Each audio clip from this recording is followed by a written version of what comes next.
There are two bunny boys making out next to me while I do the stream starting soon screen. What do I do? Anyway, BRB.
Hello, chat. Sorry, just clearing my throat. I hope everybody is having a good day today. It is Tuesday reset. And that means two things. At least in accord to this Tuesday reset. First of all, I can't PF Savage anymore. Because my group hasn't done weeklies yet. And as much as I would love to hop in PF right now, I think they would be at least marginally displeased if I showed up and gave them one chest. So, no PF today. But luckily, we have something else to do in the game because they released a new Relic step today. And I haven't looked at it. I know almost nothing about it. And we're going to start it today and see how quickly we can get it done. Hopefully it won't take too long. I hope everyone's doing well. We will go over to mainstream and we will yap while we do it. Because, let's be honest, every Relic quest is generally second monitor content. So we can probably talk while we do it.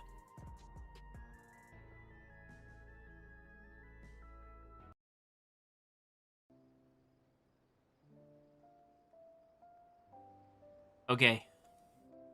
1 minute, let me have a drink of water first. Hope everyone is doing well. Any bingos completed lately? We've done what? I think we've done 3 days of PF with the bingo. And we've completed the bingo one of those times. The other 2 times we didn't complete bingo.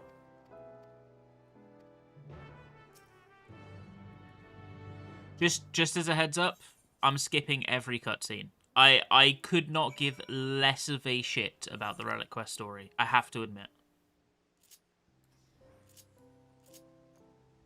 So we are skipping our way through. I hope that's okay with everyone.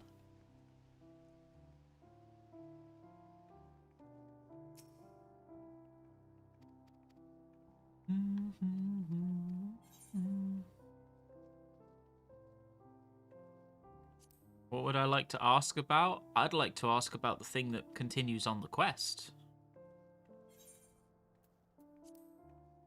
I have to talk about all of them. Is that not a command anymore? It might be something else. I don't think I've deactivated any commands during my break.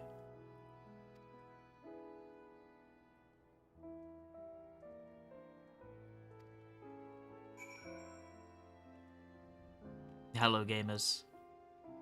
What's up, Clarity? I hope you are doing good today. Feels like, I don't know why, it's like I've forgotten how to play FF14 overnight. I played this game yesterday.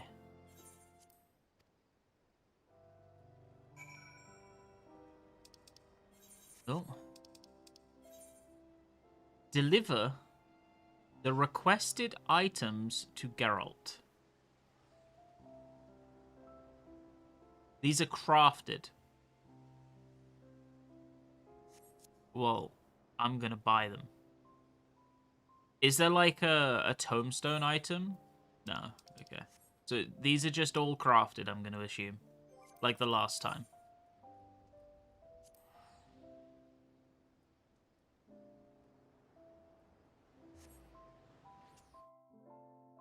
Crafted and vendor item. Okay, you're going to have to tell me where the vendor item is from.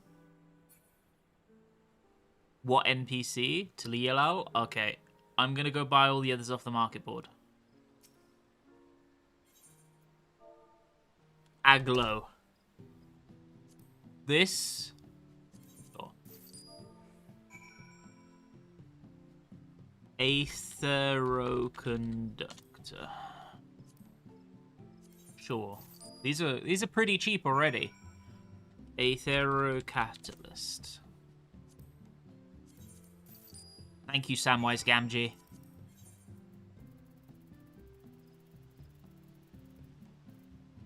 I do like that they've included these steps, though.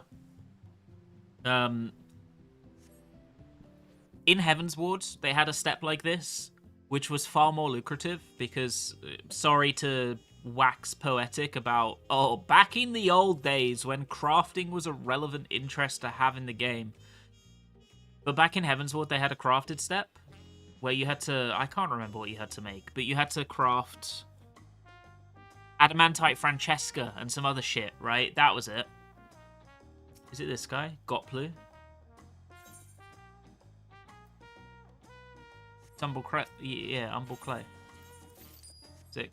But yeah, you had to craft like those items, and at first only specialists could craft them. And getting access to high-level crafters with crafted gear and also specialists was much harder to do in Heavensward. So the number of people that were capable of doing it on a server were far lower. So you would have, like, the prices would be much higher, and you would have a lot more player interaction of people preparing the materials and then needing to find a crafter to make it for them, who would usually do it for free or with like a small service fee of like 100k or something. I was one of the crafters who was... No, you couldn't back in the day. That was added later. I was like one of the crafters who was capable of making them, and like there were probably like 30 or 40 people that would come to me and be like, oh, I have all the materials, can you craft this for me? I'll pay you a service fee and stuff like that, which I think is very wholesome compared to the relative lack of interaction in crafting nowadays, at least what I notice. But it's interesting to think about the price difference between day one crafted steps for relics in Heavensward compared to today, because they would be like 10 mil a pop, like even a few days in. Whereas now they're like down to 150k already, just because there's so many crafters.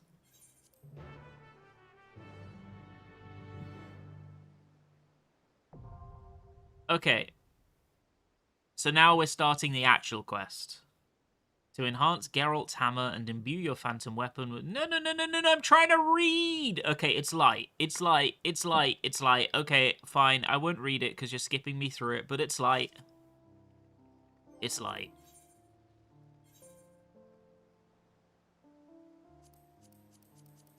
So you need 100 crystal paste.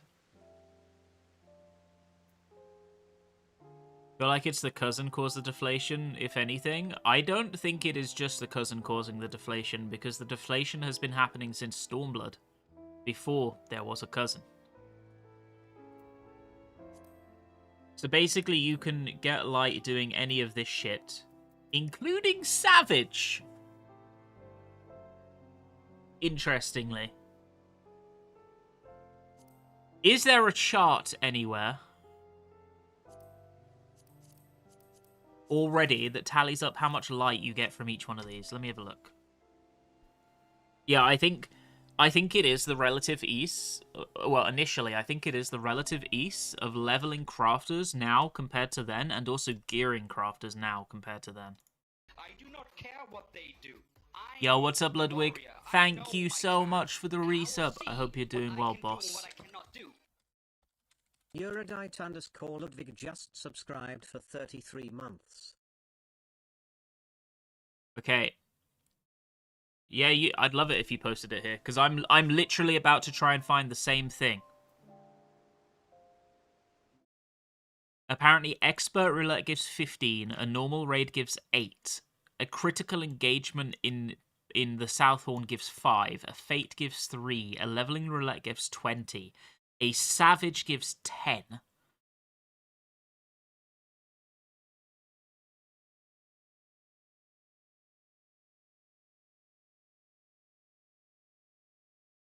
Okay, let's have a look through this chart. Thank you for posting. Thank you. So...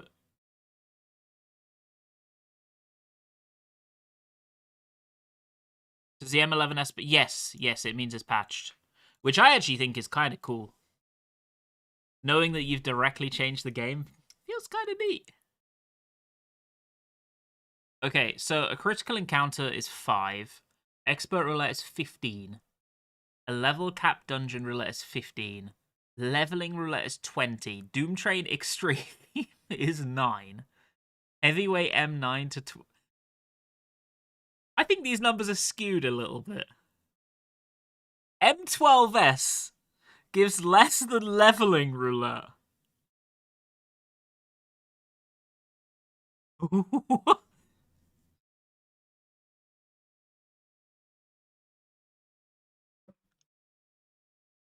Pilgrim's Traverse gives more on higher floor sets. 26 from 71 to 80. Okay, that's interesting. Well, I mean, based on this, there is one clear avenue that is by far the best. And it's leveling roulette, right?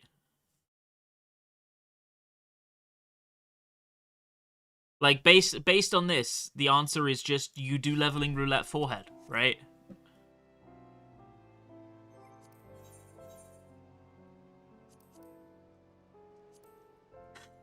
Need hands, need feet. Okay. So I have one more question for you, chat, before we queue for leveling roulette. Do you have to do the duties on the job whose relic step you are doing?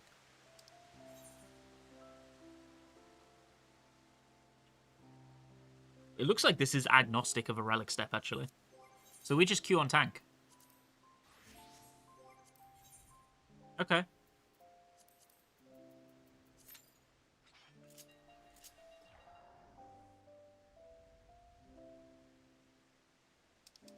Although the number of people queuing for leveling roulette is probably going to be crazy on tank, so maybe it's not a good call.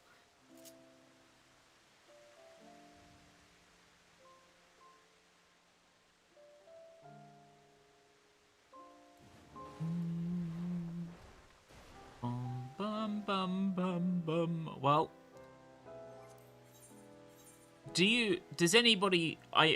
Somebody has said this is multiple steps, right? So 100 won't be the actual required amount. Does that mean that you will receive additional duties that you can do for your Phantom Glass in future steps, or will it be the same thing? Because if it is the same thing, that means that this will just be leveling roulette spam for the next, like, 2 days.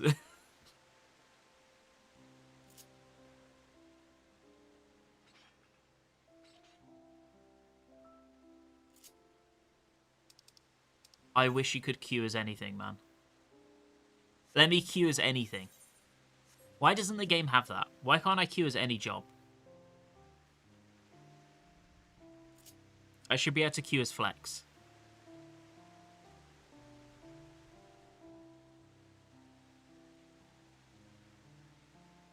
I'm not going to go naked because I kind of like the spice of being able to get anything.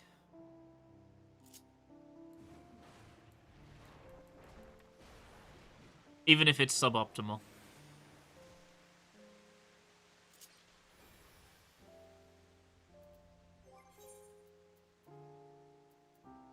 Bum bum bum bum bum bum bum bum.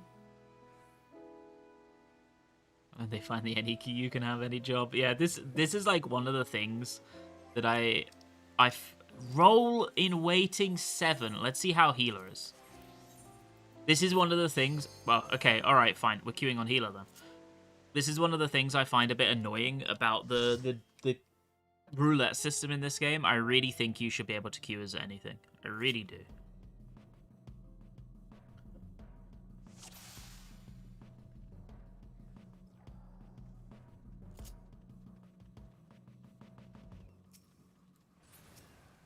I'd probably do my roulettes way more often if I had the option to just click queue as Flex and then fill whatever spot exists.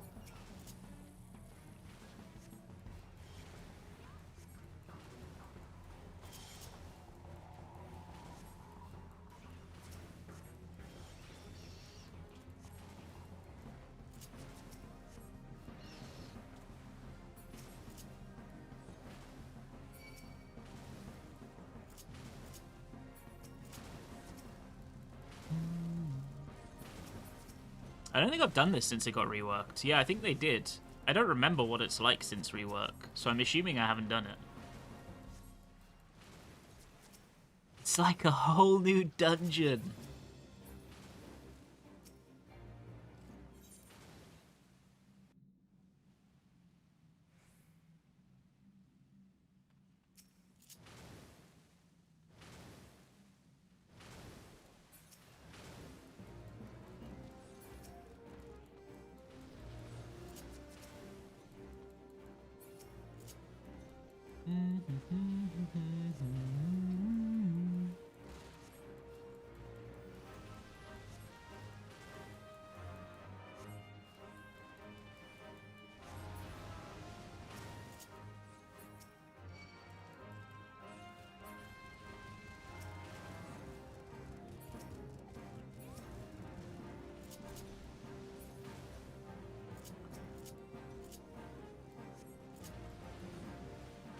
Well, I'm glad that we're going to be spamming nothing but leveling roulette for the next few days. This is not going to get old fast.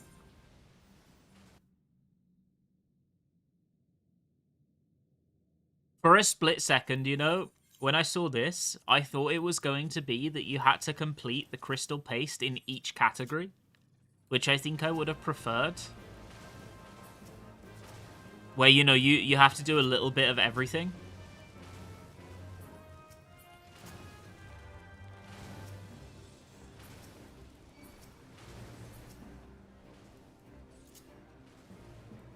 We'll do one Medica, and then we'll go back to DPS. Anybody know if Fork Tower gives any points towards Relic? Well, I'm assuming not, because it's not listed, right?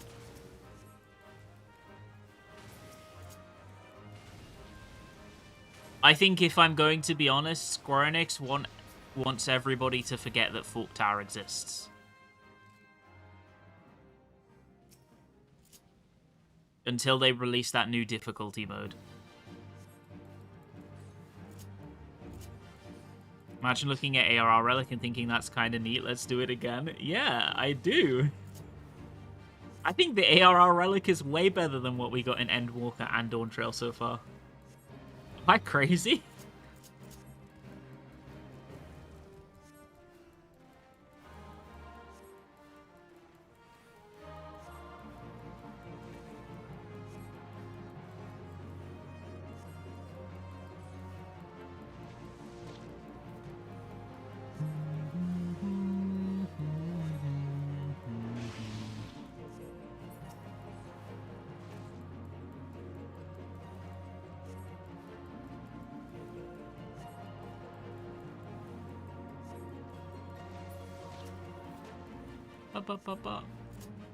You okay, Mr. OO?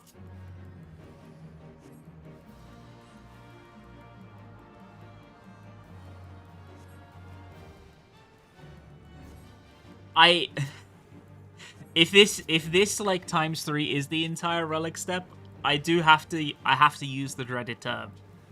It's a bit lazy, isn't it?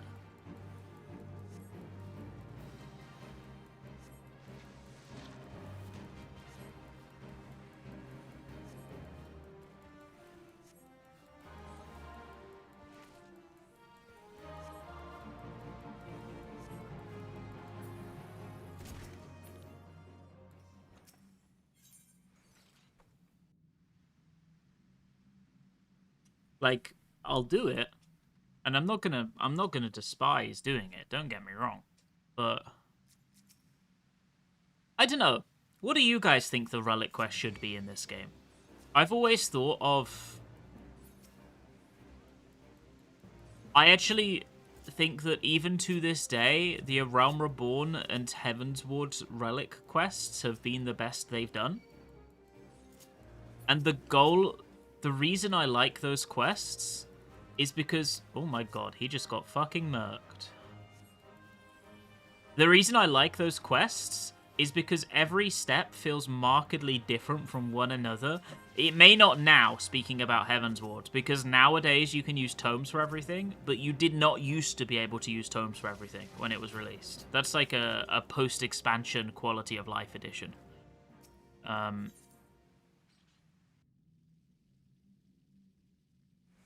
I like relic quests where each step has you doing something different, and the optimal ways to get through each step is very different from one another. And I also like relic quests where not everything that you do is in instance, in a duty. Like, some of what you do is in a duty, but some of it is out in the world.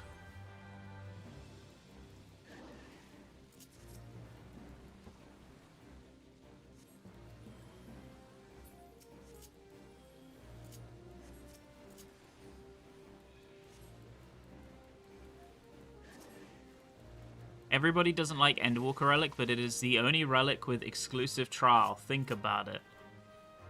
I'm thinking about it, and it doesn't change my opinion.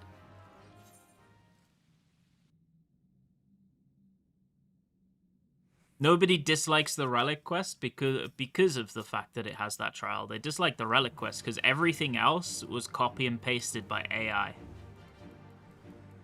It was just 1,500 tomes, the entire Relic, until with like one quest in between each step. It was like super boring.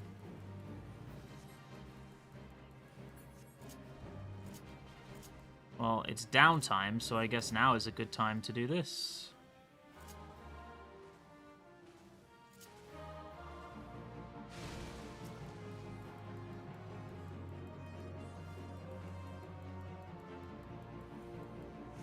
Yeah, I don't think this expansion's Relic has been very good so far either. My honest opinion on it is that I think the developers themselves are kind of bored of the relics. Because I don't think they've had an original idea for the relics that's interesting in any way for like 10 years. I think they just don't enjoy making the relic quests, is how I feel about it. And so they phone it in.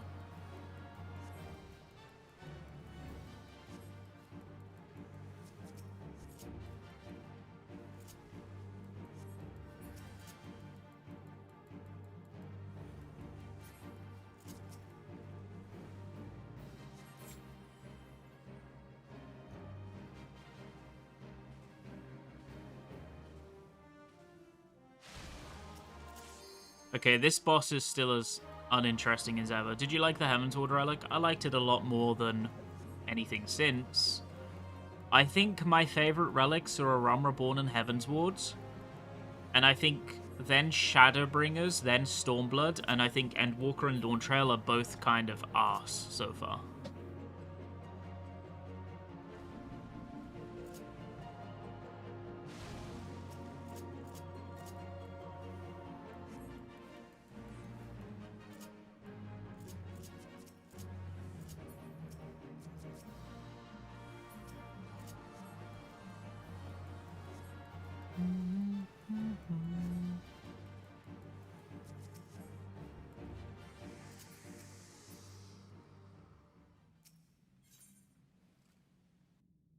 Well, that was a long boss. I think the issue with the Eureka one, in my opinion, is the fact that everything is fully locked to Eureka, and I didn't really like Eureka. But I do think it is I think it is far better relic than Endwalker and Dawntrail's relics are. I still think that in modern FF14 the format the Shadowbringers one is the format that the Shadowbringers one has is probably the best. Where they have the field exploration zone, and there is an option to complete the entire relic in that field exploration zone, but for every step there is an alternative. And each alternative doesn't have you doing the same thing. It's not like you can go into Boscha or you can do tomestones, you know? It's like you can go into Boscha or you can do this thing. Or you can go into Boscha or you can do that thing. I think that is more interesting than just you can go into Occult Crescent or you can do anything. Because I think the reasoning behind it, right, is I've spoken about this before, but I see the Relic quest as a funnel. And very clearly the developers do as well, based on the way that they've designed this expansion's Relic. It's a funnel that gets players from different subsections of the game's community into the same pieces of content for a period of time. Ideally, and previously, with the goal of like interacting with one another and building connections, and I think that was evident with Stormblood and Heavensward and even A Realm Reborn, because what you would do there would be designed in such a way that it would push player interaction. I don't think that is the case since. And having the Relic quests designed in that way, where you would be doing different pieces of content and interacting with people who you normally probably would never see in-game, I think was very positive. And I think that right now, this expansion, they are using it as a funnel. Ram's voice. The only issue is the funnel they're using it as is to ensure that players are populating roulettes, maybe because they're seeing a decline in player interaction with roulettes.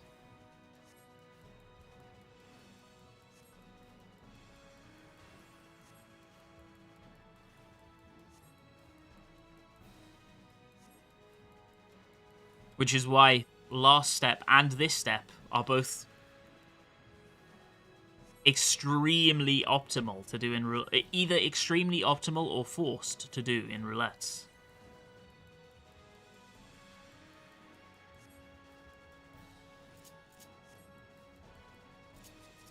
So I guess what I would kind of hope for, like, is a little more variety, honestly.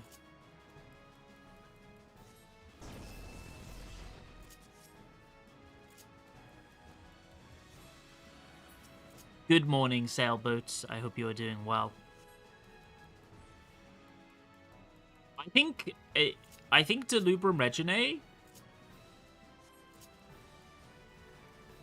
is kind of an interesting step, and it kind of speaks to what I mean, actually, interestingly enough, in the way that players interacted with it.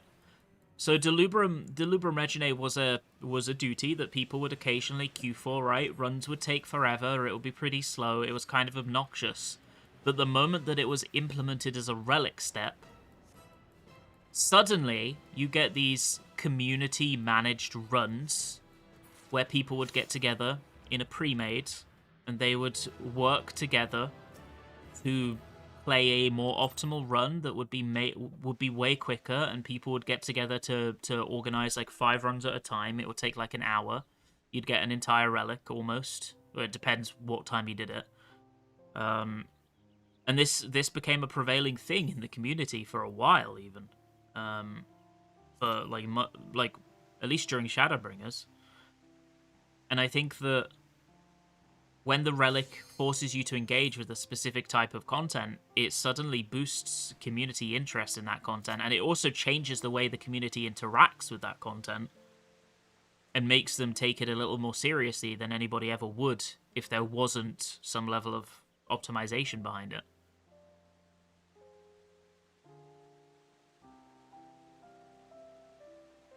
And I think those Delubrum Reginae, like, organized runs that people used to do were really fun. They were really fun when you'd have, like, a full party of people and you'd bring, like, all the Phantom Jobs, what am I saying? All of the lost actions, that's what they were, right? All of the correct lost actions to make sure that you were killing the bosses as quick as possible. You'd make sure you had 1 flare star and stuff like that. It was cool.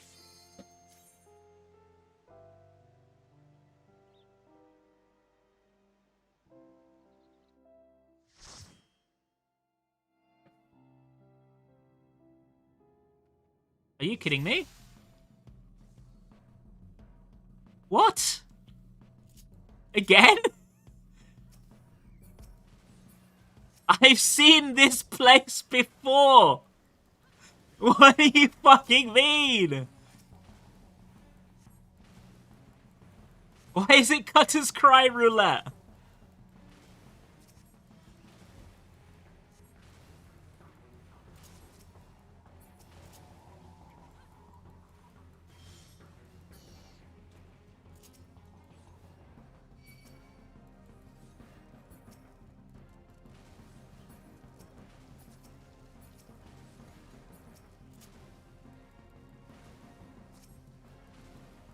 I guess all of that comes together to say that that's why I'm a little disappointed that the way that the Dawntrail Relic has been is like, it comes across to me as a bit like, fuck you guys, you didn't like a tombstone step? Well, we are going to make a legally distinct tombstone step by allowing you to do anything that gives you tombstones, but we will put a new UI on it.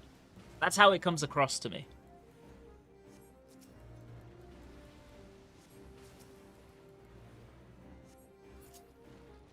So rather than the tombstone steps that people complained about last expansion, me included, because I thought an entire tombstone relic was fucking arse. Now we get legally distinct tombstone relics, where they've hidden the fact that it is just a tombstone relic behind a fancy UI. And this is today's fancy UI.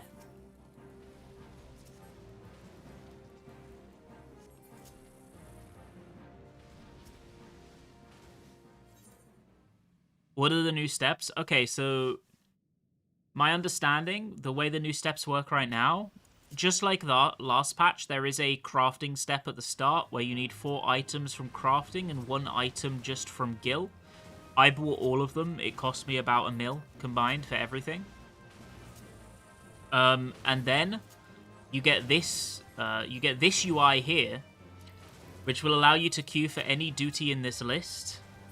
But if you queue for anything other than Leveling Roulette, you are wasting your time, because Leveling Roulette is so much better than everything else for your time. Unless you are running with an optimized group, that you might as well just spam Leveling Roulette.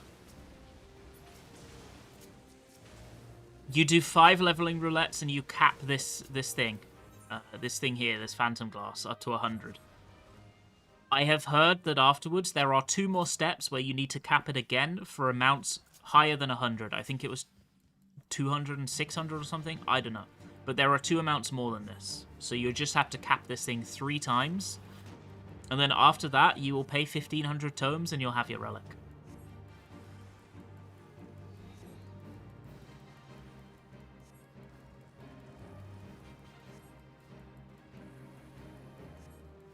which raids give points. The current raid tier gives points. You get 8 points per floor of the current raid tier. And then you can also get points for Savage. M9 gives 10 points. M11 and 12, I think... sorry, M10 and 11, I think give 11 points. And M12 gives 18 points. So yes, you understood that correctly. M12S gives less points than one leveling roulette.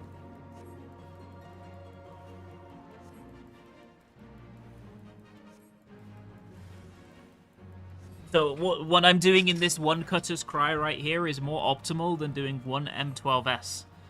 So I'm almost not sure why they included it.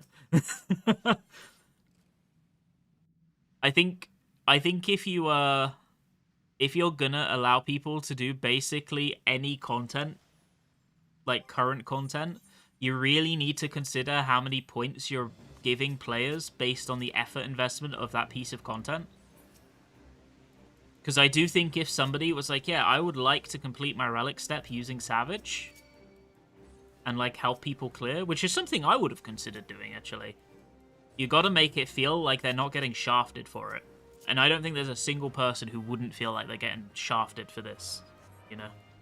Because you're just going to do leveling roulette. It's way quicker, right?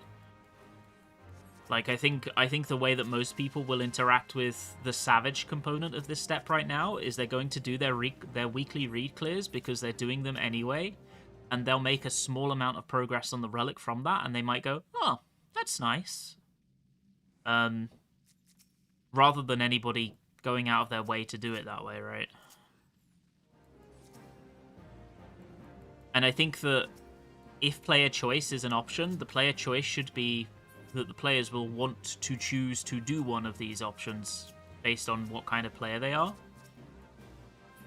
And they would feel rewarded for doing so, right?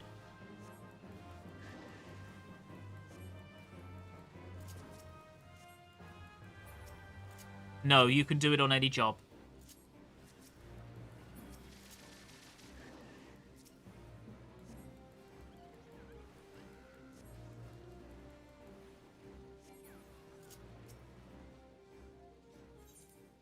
I think there is probably an argument, if you have a pre-made, I think there's probably an argument for doing Pilgrim's Traverse 71 to 80 if the point total you get from that is true. Part of me wants to go and test it.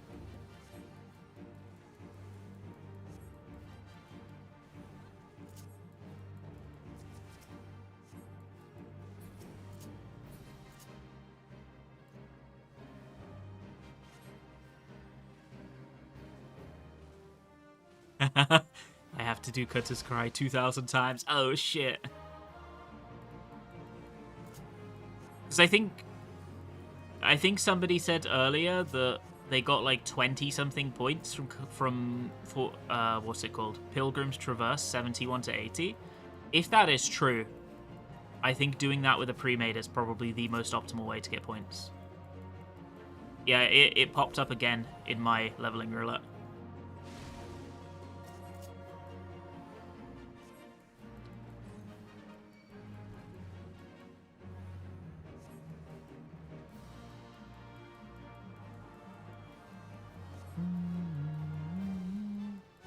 Do you get instance overdose restriction today? Almost certainly not. When I got it from doing the Realm Reborn relic, I think I did like 100 runs in a day, plus other stuff.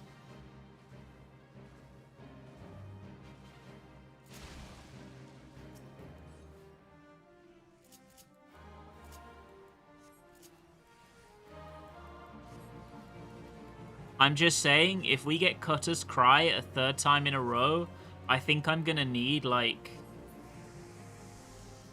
to queue one of the normal raids just to get a palate cleanser. Because, my god, Cutter's Cry is a boring dungeon. My lord, it's a boring dungeon.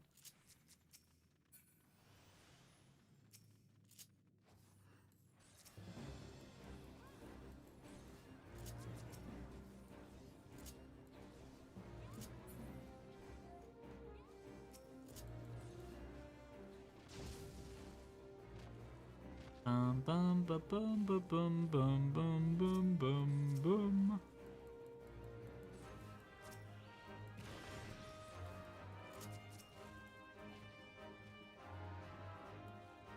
Well, it depends if ripping the deep dungeon on repeat actually is as optimal as we're hoping.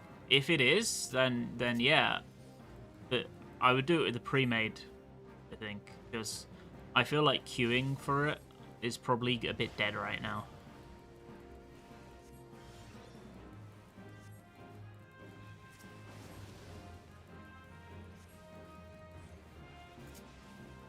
How many points do you get from fates? Apparently it is 3 points per fate, correct?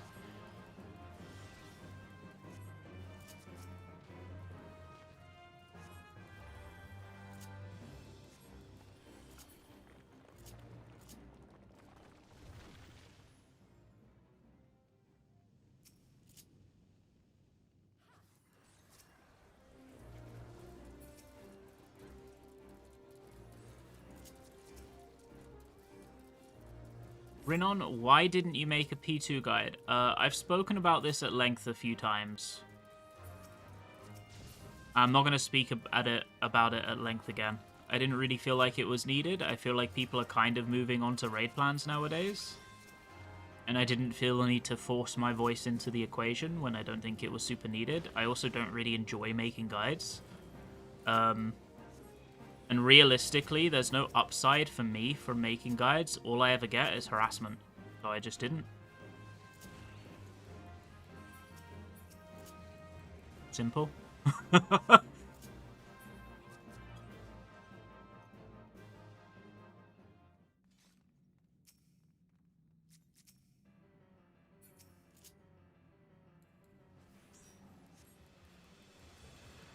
If I ever did them again in future, they would probably be quite different.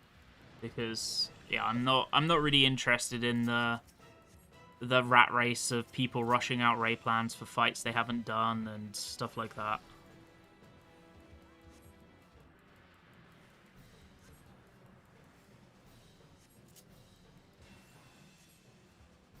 No, I'm trying to take a drink of water. No!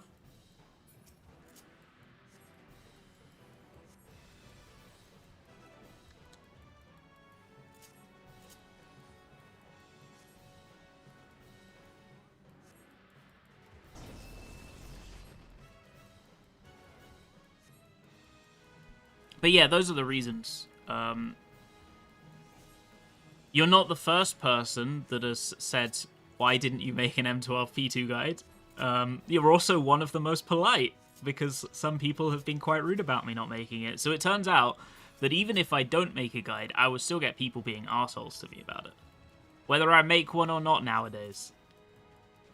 So, I don't know, I'm considering what to do going forward. I'm thinking about it. I haven't decided yet.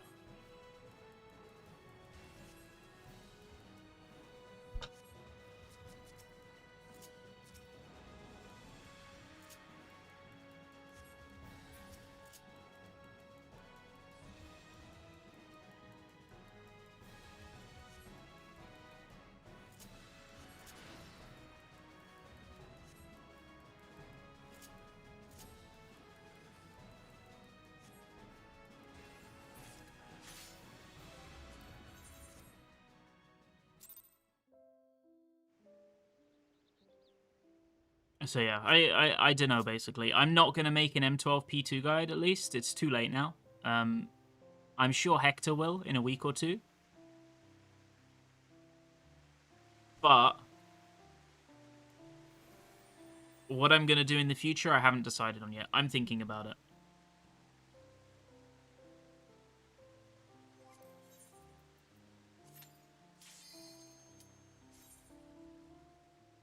I think, like, I suppose talking candidly,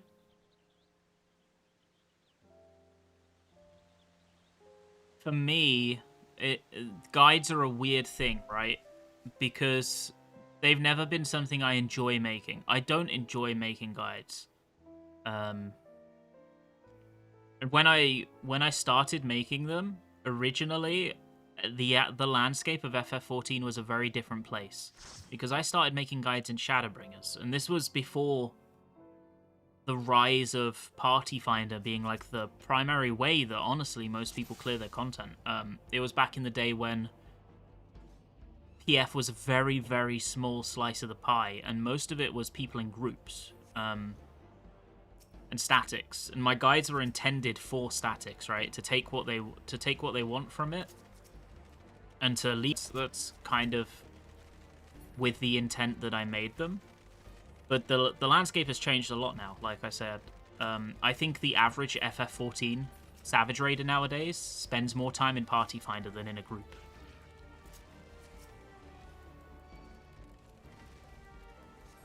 And as a result of that, the way that they want strats to be is not really the same as they were before. Whereas before, you could expect that the group would use a critical eye to what strategies they would pick. Nowadays, that's not really the case. And people will expect the unrealistic, really. And as a result of that, I get a lot of harassment if my guide becomes PF standard. Just like any other guide maker does. I'm sure Hector also gets a lot... Well, I know Hector also gets a lot of harassment. I've spoken to him about it. Like, just like any other guide maker will, if your strat becomes PF standard, you'll get a lot of harassment. A lot of emails telling you to kill yourself, stuff like that. It's something that used to bother me. It doesn't really bother me anymore. But as I've grown as a content creator, guides have become much smaller of a slice of my pie in terms of content as well, right? Guides are like 5 or 10% of my content rather than like 50.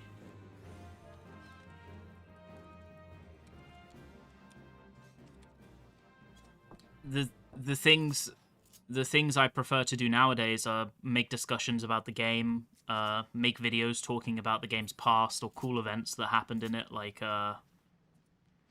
world races, stuff like that. That's kind of what I prefer to do nowadays, right?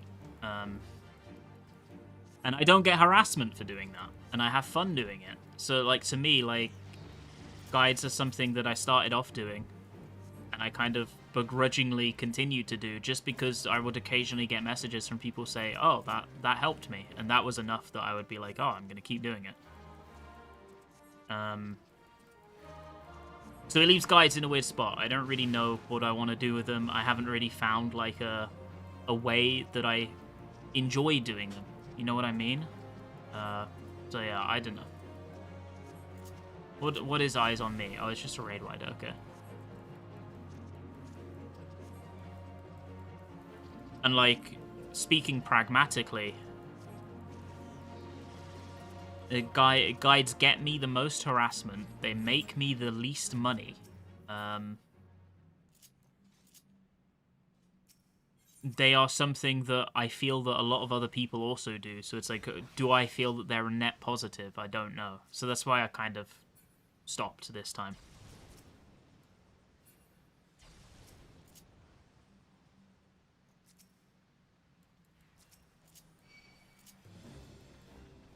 Do I think I'll stop forever? I don't know. I don't know. We'll see. If I was to continue doing it, I would need to figure out a format that I think would make it interesting to me. And I'm thinking about it. I just don't know yet.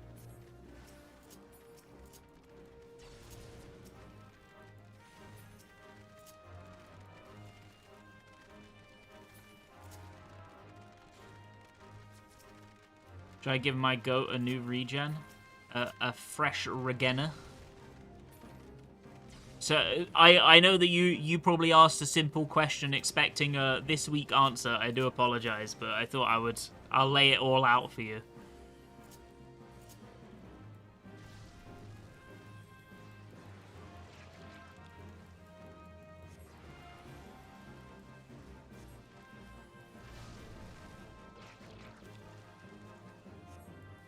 When your goat is getting murked by the hedge moles, holy shit.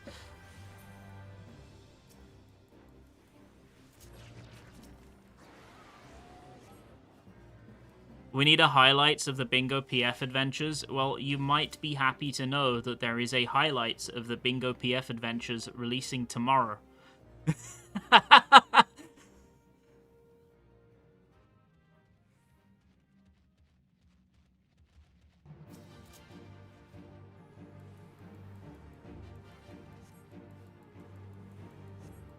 which I think is about 25 minutes long, maybe.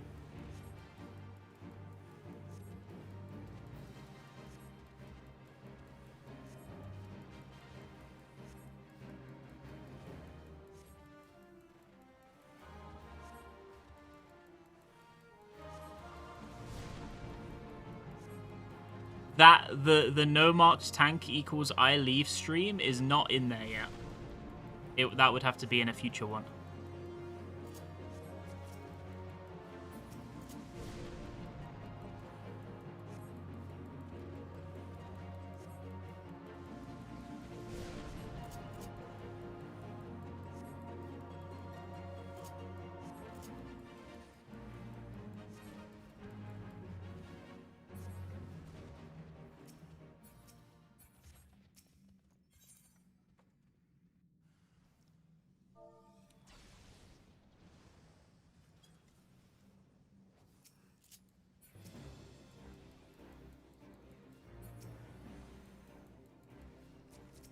Oh my god.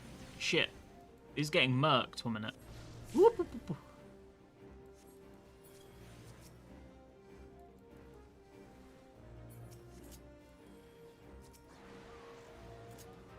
And one little heal for me.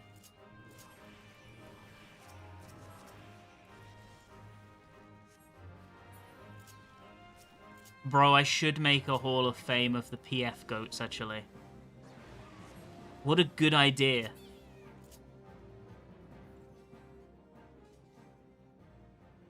Make like a Hall of Fame with like old style paintings. Ah. The goat of Summoner. The goat of Pictomancer.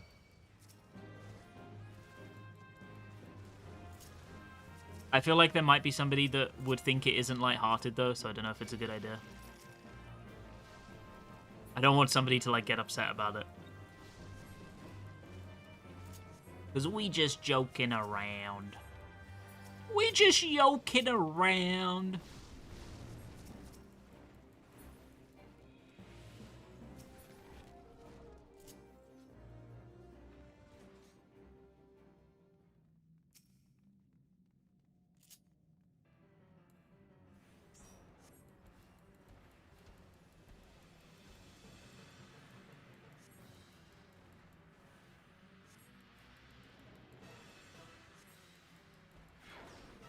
Look at these safety gamers. I respect it. Do you still have to kill the crystals? Yeah, you do. Okay.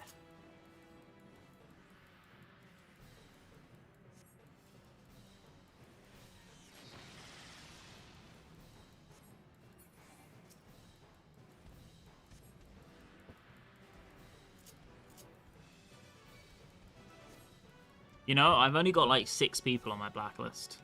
To be fair, I used to have more. I cleared my blacklist out at the end of last expansion, and I only kept like the most egregious people I've ever played with in there.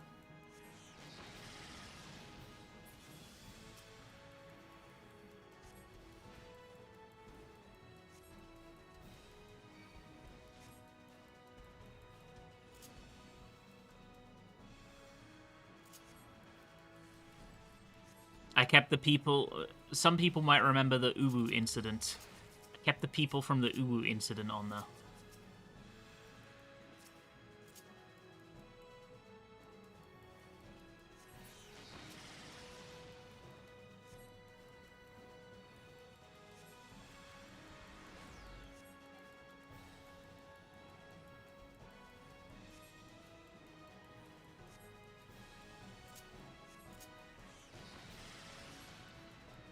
The Uwu incident was kind of funny, actually.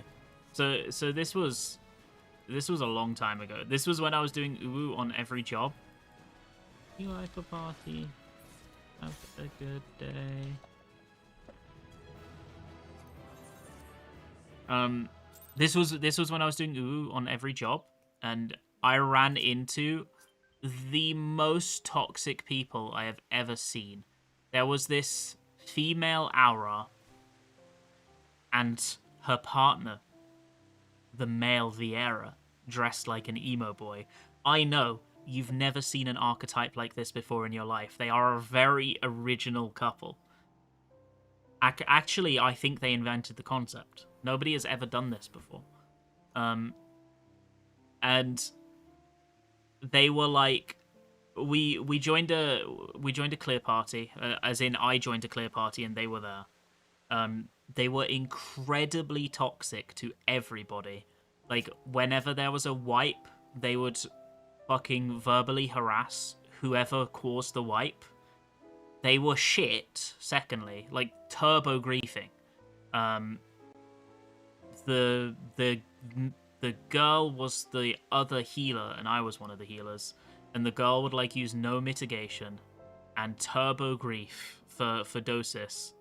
Let people die, then blame them. And then whenever anybody talked back to her, the boy would try to get involved, and he was playing, I think he was playing tank, and he, like, never used any cooldowns on any of the busters. I think he was intentionally griefing, either that or he's, like, the shittest tank I've ever seen.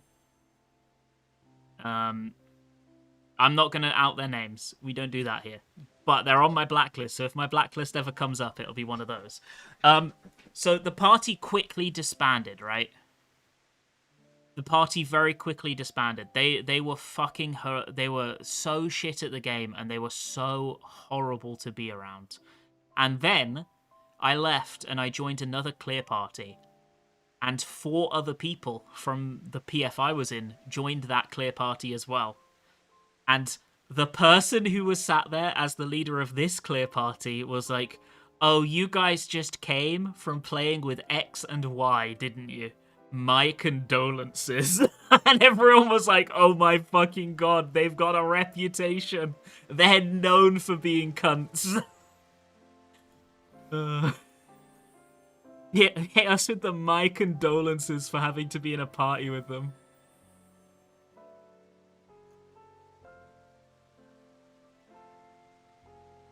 So that was the Uwu incident. It was like so uncomfortable to be in a party with them because they were just so rude to everyone. I don't even care that they were arse. They were just so rude to everyone. And it was insane. Like, I can think of one example off the top of my head, actually. So we got to Titan, right? And the guy who was the clearee, the guy who hadn't cleared the fight before, died on Titan jails. And they, like, fucking tore him a new one for it. And it's like, bro, he's new. He's gonna fuck up. Be nice. Be nice. What? What do you mean cutters cry again? Yo, it was lovely to meet you. Thank you so much. Thank you very much for your tanking. I've just had cutters cry 3 times in a row almost.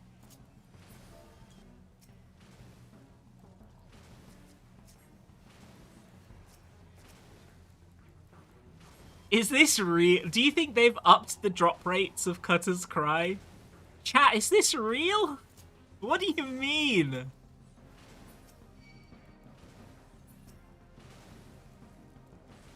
Yoshida's looking down at me from above in fucking Square Enix heaven and going, "You will enjoy the rework. You fucking will enjoy the rework."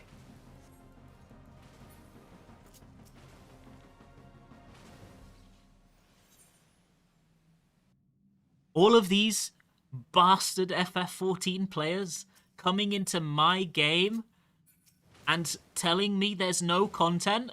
Well, did you know we reworked Cutter's Cry recently? I bet you haven't done it. Where's the appreciation?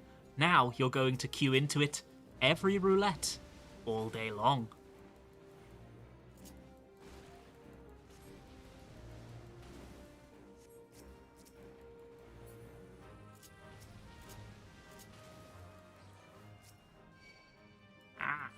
Me hit this guy.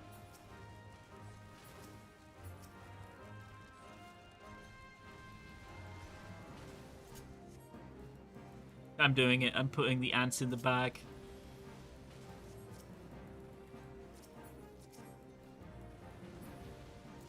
Somebody asked how I joined KT, right? I saw that. Well, this is an uninteresting story, admittedly. It was back in Stormblood. I was in an evening group. The evening group usually killed like week 3, I would say. I say this in the least ego way possible. I suppose I should explain so it doesn't sound like an egotistical statement, but I was the best player in that group by a very long way. I think that's because I had different aspirations than the rest of the group. I like wanted to get better a lot, and I'd say at least half of the group like didn't. And we hit this like conflict of interest moment where about half of the group really wanted to try and do hardcore prog for 1 tier, and the other half didn't. So the group ended up like mostly disbanding. Most of the people left at the end of Alphascape. So I was looking for a group, and in EU we have a recruitment Discord called ERC, which I kept an eye on for like a month. There were some hardcore groups looking, none that really seemed super of interest to me, and then a World Prog group posted on, are you kidding me? Did they just silence me? Posted on ERC that they were recruiting a healer, and the healer needed to have hardcore experience. I did not have any hardcore experience. I was grossly underexperienced, but I applied anyway.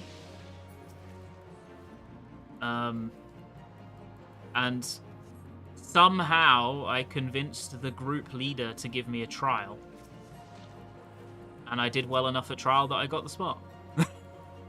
That's it. They're fucking monsters, by the way. So here's what they did, right? I was applying for the shield healer spot. They already had a regen healer. And this is back in Stormblood, so this is when it was on expansion. And they told me, obviously, oh yeah, you'll be playing Scholar at the trial. And I was like, okay. I'm like very comfortable on Scholar. This was when I was a Scholar main, for context. And I show up to the trial, and they go, oh, well, our regular healer can't come today in the end, so we got a sub. So you're going to be playing Astro. I have not played Astro in nearly 2 years at that point. I have not played it all Stormblood. And this was back when Astro was a bit complicated to play as well. And then they hit me at the start of trial with, oh yeah, you'll be playing Astro. And I was like, oh fuck.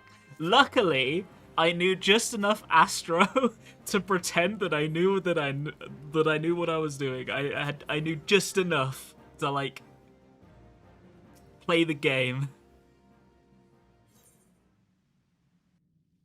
I think really part of me, I think it was kind of good because like really if you're doing hardcore prog, you need to play everything in your role, right? Like you need to. And it kind of speaks to the fact that I underprepared by the fact that I didn't prepare Astra. I should have expected that. But I played well enough that I got the spot anyway. And yeah.